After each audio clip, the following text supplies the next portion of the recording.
Hello friends, welcome again.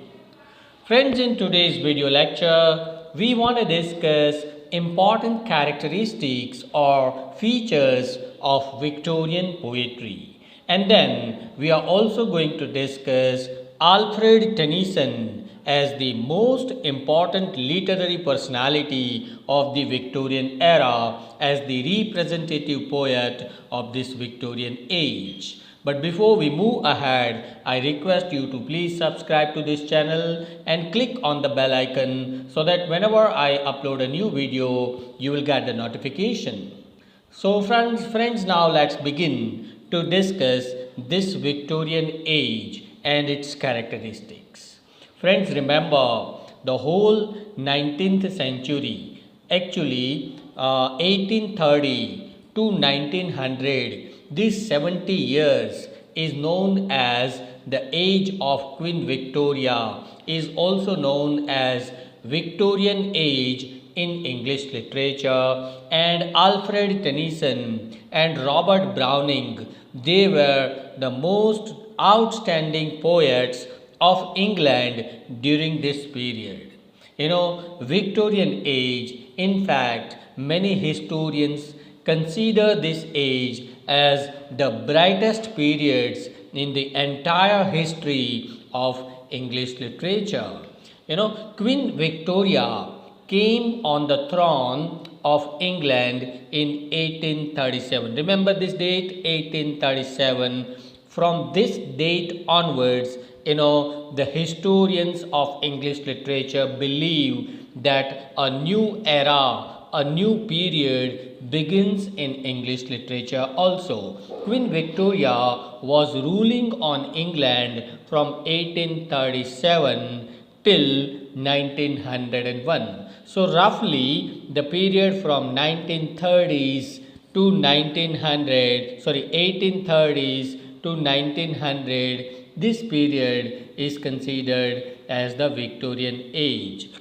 During this period, England was progressing very faster, and many historians said that the sun never sets in the reign of Queen Victoria because it was considered as a golden period in all branches of knowledge in England, whether it is material advancement, political awareness, democratic reforms, as far as industry is concerned or science is concerned, everywhere in education, everywhere England was progressing very faster, and that is why it was believed that the sun of England never sets during this Victorian era. In the field of writing poetry, we have some very outstanding poets like Lord Alfred Tennyson and Robert Browning, and in the field of writing novels, we have some great novelists like Charles Dickens, Carlyle, Ruskin, and others. So remember, poetry and novel, these were the most important forms of literature which became very popular during this Victorian era.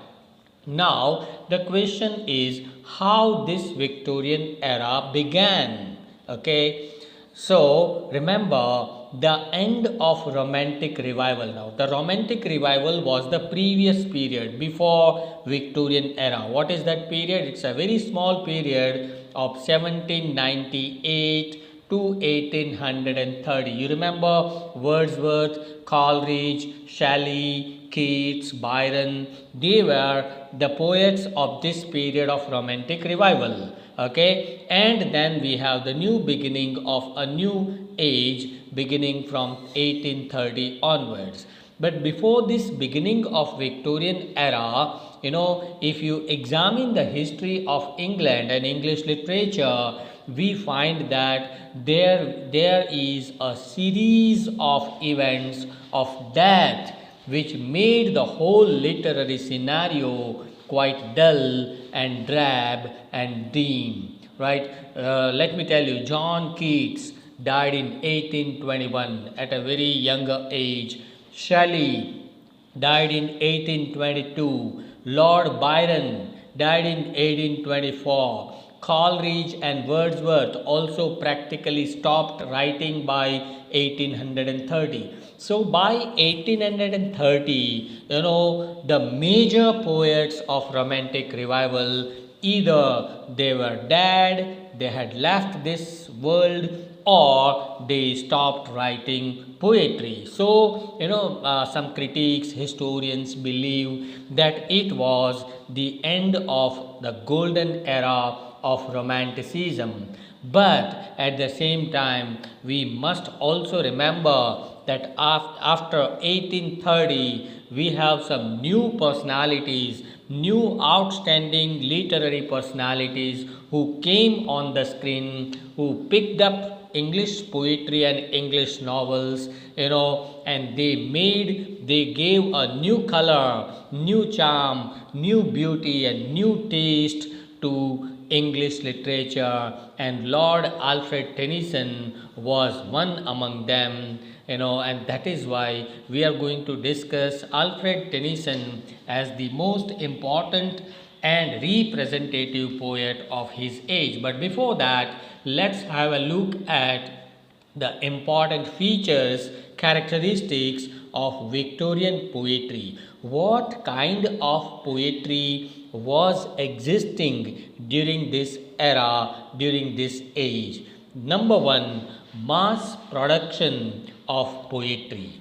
Victorian age, produced poetry on a very large scale, and this poetry was produced by both ordinary poets and also some outstanding great poets. Okay, there are hundreds and thousands of poets who wrote thousands of poems during this age, and they were loved by the people. But the problem with these minor poets and minor poems was that they were not equally loved during the 21st or 20th century. Okay, so their life was very shorter. But on the other hand, as I told you, there were two types of poets: ordinary poets and great poets. So ordinary poets, they lived for a longer time, but not during the 20th and 21st century. But when we talk about some very important poets,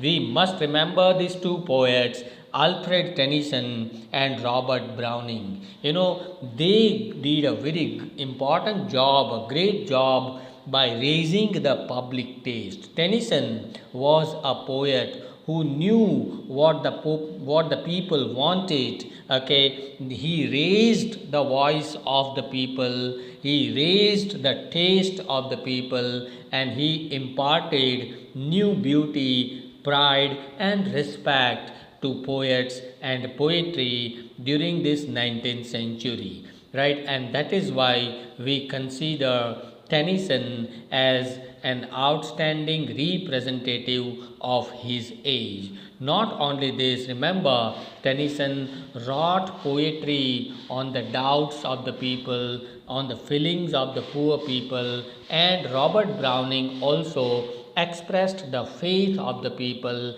and optimism of the time. So these two poets became the voice of the people. Another important thing that we mark during this period is dominance of lyrics. See friends, when we examine Victorian poetry, we find that lyrics were very popular. Even during the previous age, that means during the Romantic revival, during the age of William Wordsworth and Coleridge also, lyrics were popular, and the same tradition goes ahead here during this Victorian era. Lyric was the outstanding form of this age, and Tennyson has written hundreds of small lyrics, songs, and Browning also wrote many love poems. Morris is also another noted poet of this period who wrote some romantic poems on nature, on love, and all. In fact, Victorian poetry took inspiration from the previous poets like Wordsworth, Coleridge, Shelley, Keats, Byron, and others, and that's why that romance enters into the Victorian poetry also. But here, the difference that we see here is that the busy life of the Victorian people, the 19th century people, scientific and industrial progress that we see in the society, all these things are also realistically reflected in all the lyrics written during this Victorian era. Another important feature of Victorian poetry is Romanticism. We know that Victorian poets are the successors of Romantic revival. Successors means those who came after. So, after Romantic revival, after Wordsworth, Coleridge, Shelley, Keats, who came? Tennyson, Browning, Morris, and all others, right? So, they were the successors. As a result, Romanticism is found in Victorian poetry also. Not only this, there was a group of poets who were known as pre-Raphaelite poets, who wrote poems on sheer beauty, pure beauty, and they did not care about teaching moral lessons to the society or reforming the society through poetry. So, there were some poets who were pure romantic poets known as pre-Raphaelite poets, who developed this concept of romanticism during this Victorian era. Love for past, love for Middle Ages, the spirit of democracy, freedom, all these things also you find in this Victorian poetry, and all these things make Victorian poetry romantic poetry. So friends, these are some important features of Victorian poetry, and now let's discuss the two important poets, as I told you, Robert Browning and Alfred Tennyson. But in today's video lecture, we will focus mainly on Tennyson's contribution to Victorian literature and Tennyson as a representative poet of his age. See friends, somebody has rightly said, in fact John Dryden has said that every age, has one genius who becomes the mouthpiece of his age. Say for example, during the 14th century, we had Geoffrey Chaucer, who became the mouthpiece, who became the representative poet of his age. During the 16th century, we have Christopher Marlowe and William Shakespeare, who became the mouthpieces of their ages. During the 17th century, we have John Donne, John Milton. During the 18th century, we have this Joseph Addison as an important essayist who represented his age. In the same manner, if you come to the 19th century, friends, it was Lord Alfred Tennyson who became the mouthpiece, the most important representative poet of his age. He has been given the title the Bard of the Nation. Bard means the poet of the nation. Not only this, in Queen Victoria's courtroom, he has been given the title the Poet Laureate. The Poet Laureate means Raj Kavi. So Tennyson became the Raj Kavi, Poet Laureate of England during his times. William J. Long, here he has written the history of English literature. There we come across these lines: as a poet who expresses not so much of personal as a national spirit, he is probably the most representative literary man of the Victorian era. So W.J. Long wants to say that in Tennyson's poetry, we do not find much of personal feelings and likes and emotions. In his poetry, we find a national spirit, and that is why he became the bard of the nation, and that is why he became the representative poet of his age.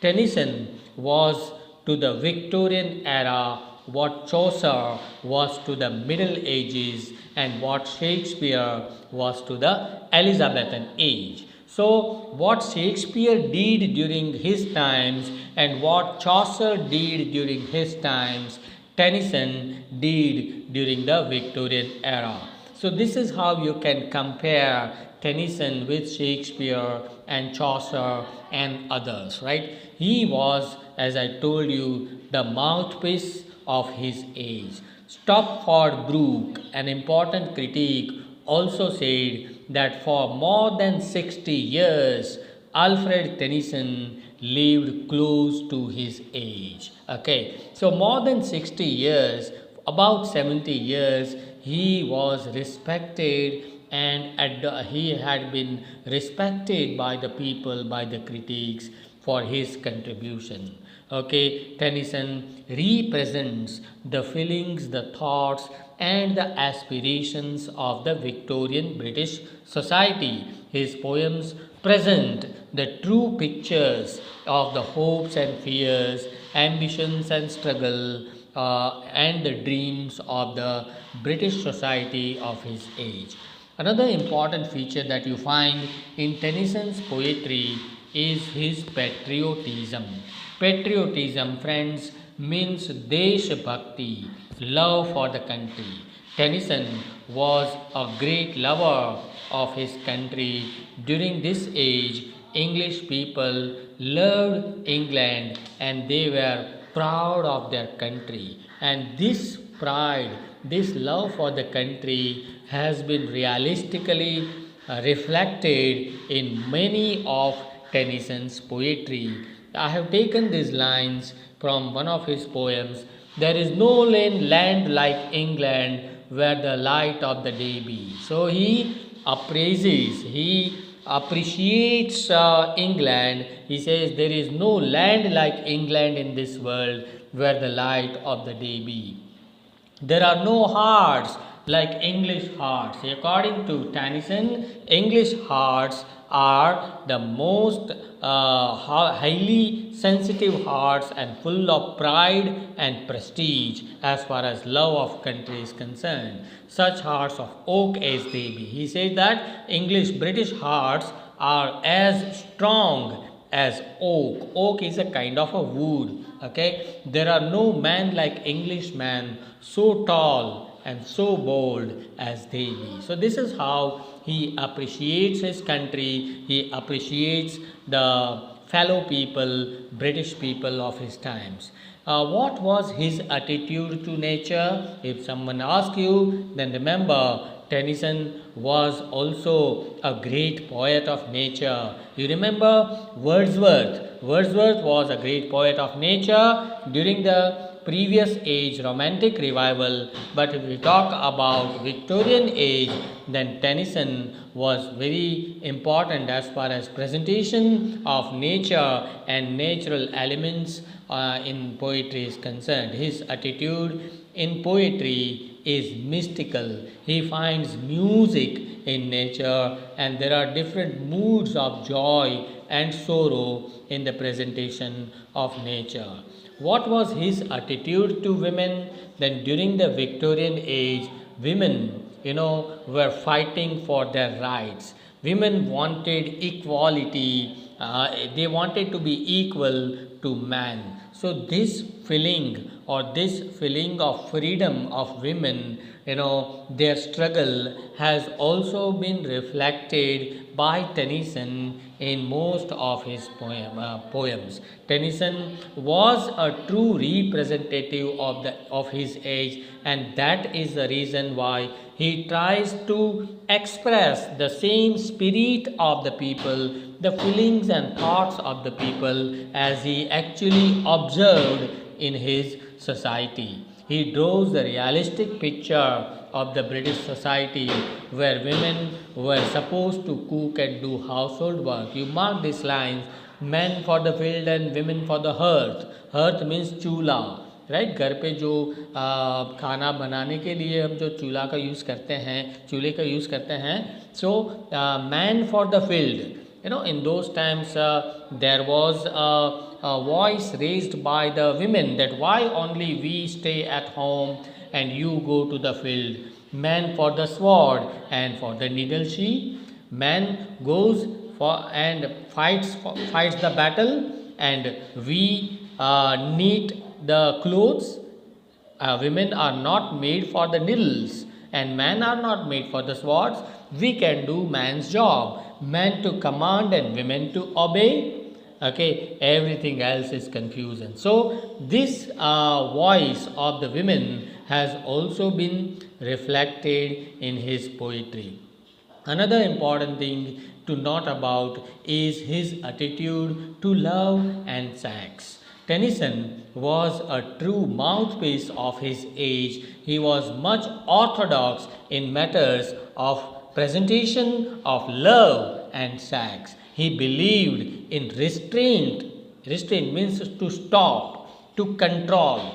He believed in the control of senses. He believed in the marriage based on love, and he takes sex as a means of decline of moral values. So he avoided such immoral things which happened in his society. He avoided expressing them in his poetry, and that is the reason why we find moral approach in his poetry. In Tennyson's poetry, we have this moral preaching. Preaching means teaching. Okay, in his famous poem Ulysses, he rejects the Epicurean theory of to eat, drink, and be merry. Cow, pure, and to eat, drink, and be merry. All these philosophical things, they were rejected by Tennyson in his times. He puts before us a new theory, and that theory is be up and start doing. Okay, so he wanted in the philosophy of actions, of work with honesty and sincerity. You mark this line which I have taken from his poem Ulysses: to strive, to seek, to find, and not to yield. Means to strive means to try. Okay, man should always go ahead and try until he gets success. Seek means to find and not to yield. Man should not surrender under any circumstances. So such encouraging, such moral things we find in most of his poems. So friends, now here we come to the end of this discussion, and let's say that Tennyson was the true representative literary poet of this Victorian literature.